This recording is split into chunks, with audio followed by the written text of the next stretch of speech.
안녕하세요. 오늘은 LLM, 대규모 언어 모델이죠. 이걸 다룰 때 우리가 종종 마주치는 문제, 그러니까 예측 불가능성 문제에 대해서 좀 깊이 들어가 보려고 합니다. 자료를 보니까 @REPT, 이 명령어가 아주 중요하던데요. 네, 맞습니다. LLM이라는 게 아시겠지만 같은 질문을 해도 답이 조금씩 다르잖아요. 어떨 때는 또 부정확한 정보를 주기도 하고요. 맞아요. 오늘 저희가 볼 자료는 바로 이런 LLM의 변덕스러움, 이걸 좀 다루는 방법, 뭐랄까 반복하고 정복하는 전략을 이야기합니다.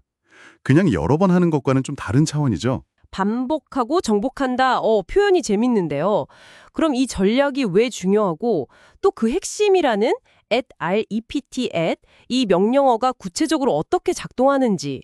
그래서 당신이 LLM을 좀 더 효과적으로, 똑똑하게 쓰는데 어떻게 도움이 될지 한번 파헤쳐 보겠습니다. 자, 우선 그 근본적인 질문부터 해보죠.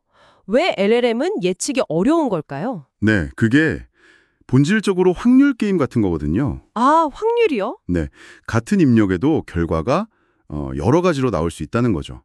이게 창의적인 작업에는 좋을 수도 있겠지만 정밀함이 중요할 때는 좀 문제가 될 수 있죠. 그렇죠. 정확해야 할 때 답이 계속 바뀌면 곤란하니까요. 정확합니다.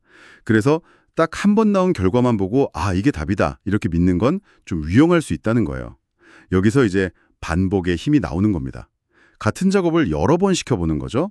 그래서 결과물들을 하나가 아니라 여러 개 모아보는 거예요. 결과물 모음을 만든다. 그럼 여러 번 반복하면 구체적으로 어떤 점이 좋은 건가요? 단순히 개수만 많아지는 건 아닐 텐데요. 아, 좋은 질문이세요.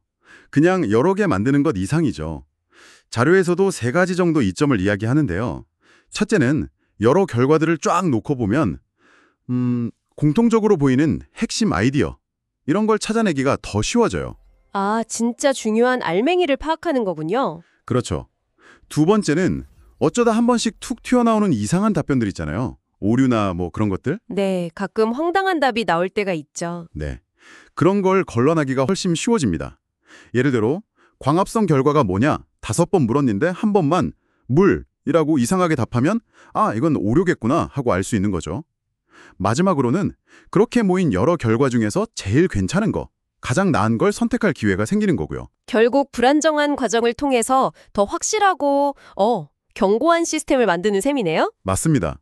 딱 그런 개념이에요. 그런데 이걸 매번 수동으로 다시 생성 버튼 누르기는 좀 번거로울 것 같은데요. 이 @REPT 명령어가 바로 그 자동화를 위한 거군요. 네, 그렇습니다. 근데 이게 단순히 버튼 연타랑은 좀 달라요. @REPT-은 LLM이 작업하는 그 흐름 자체에 뭐랄까 딱 내장이 되는 거예요. 그래서 시스템이 알아서 자, 여기서부터 여기까지는 정해진 횟수만큼 반복해. 이렇게 지시하는 약간 감독 같은 역할을 하는 거죠. 아, 명령어 자체가 흐름을 제어하는 거군요. 네. 그래서 이 명령어가 포함된 부분은 직접 뭔가 텍스트를 생성하기보다는 전체 프로세스를 조율하는 역할을 해요.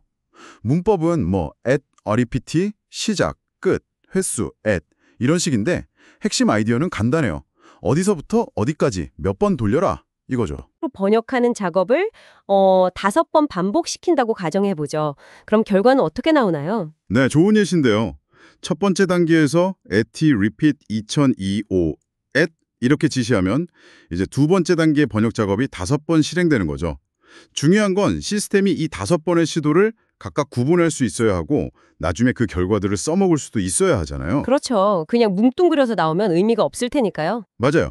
그래서 각 반복마다 에틸 액 같은 특수 변수를 써서 지금이 몇 번째 반복인지 1번째인지 2번째인지 표시를 해줘요. 그리고 최종 결과는 보통 파이퍼 같은 걸로 구분해서 쭉 이어붙인 하나의 문자열로 나오는데요. 예를 들면 1은 1, 2는 2, 3은 3 이런 식으로요. 아, 일단 하나로 합쳐서 보여주는군요. 그런데 만약에 합쳐진 결과 전체 말고 그 각 반복 결과를 따로 쓰고 싶을 수도 있잖아요. 세 번째 번역 결과만 따로 쓴다든지? 네, 당연히 그럴 수 있죠. 자료에서도 trn index at 이런 형식을 쓰면 된다고 나와요. 예를 들어서 첫 번째 반복에서 아이디어를 3개 만들었다고 쳐요.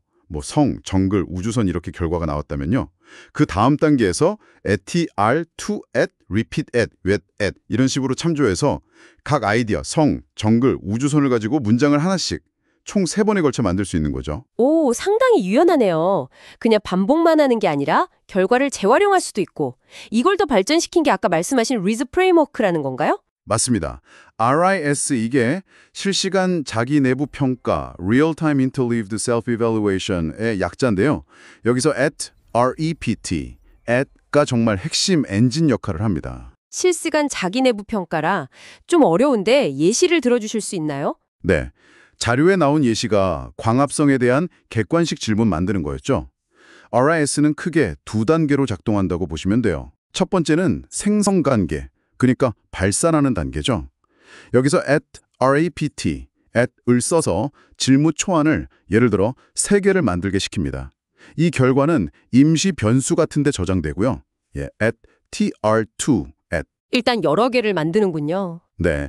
그리고 2번째 단계가 진짜 핵심인데 바로 평가 및 선택, 즉 수렴하는 단계입니다. 여기서는 다른 LLM 작업 단계를 이용해서 AI한테 역할을 주는 거예요. 예를 들어 너는 지금부터 전문 퀴즈 디자이너야 라고요. 그리고는 명확성이나 정확성 같은 기준을 주고 아까 @TR2에 저장된 그 3개의 초안 중에서 제일 좋은 걸 골라봐라 이렇게 시키는 거죠. 와, 이건 진짜 놀라운데요? 단순히 여러 개 만들어서 사람이 고르는 게 아니라 AI가 스스로 평가하고 제일 좋은 걸 선택하게 한다고요? 그렇죠. 바로 그겁니다. 그냥 옵션만 나열하는 걸 넘어서는 거죠. AI가 자기 결과물을 스스로 되돌아보고 기준에 따라 판단하고 개선하는 과정까지 포함하는 거예요. 이게 바로 @REPT, @을 활용한 뭐랄까 구조화된 자기 성찰과 수정의 힘이라고 할 수 있겠죠. 아, 정말 강력한 기능이네요. 자, 그럼 오늘 내용을 한번 정리해 보겠습니다.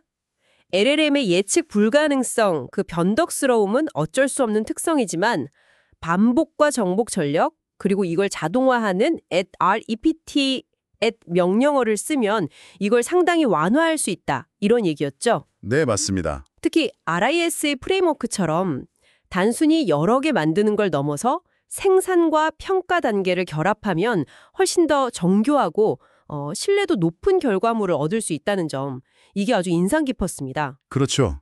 이 방식은 AI가 그냥 답만 찾는 기계가 아니라 좀 더 사려 깊고 정확한 결과물을 만들어내는데 중요한 역할을 할 수 있습니다. 문제 해결 과정 자체를 더 체계적으로 만들어주는 아주 강력한 도구라고 볼 수 있겠죠. 네, 오늘 저희가 함께 살펴본 이 내용이 LLM을 이해하고 활용하는데 당신에게도 유용한 통찰을 주었기를 바랍니다. 마지막으로 이런 질문을 한번 던져보고 싶네요. 꼭 AI 분야가 아니더라도요.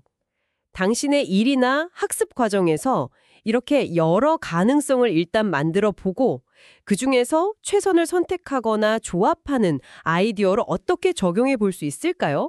예를 들면 복잡한 정보를 처리하거나 아니면 창의적인 작업을 할 때 말이죠. 한 번쯤 생각해 보시면 좋을 것 같습니다. 다음 시간에 또 흥미로운 분석으로 찾아뵙겠습니다.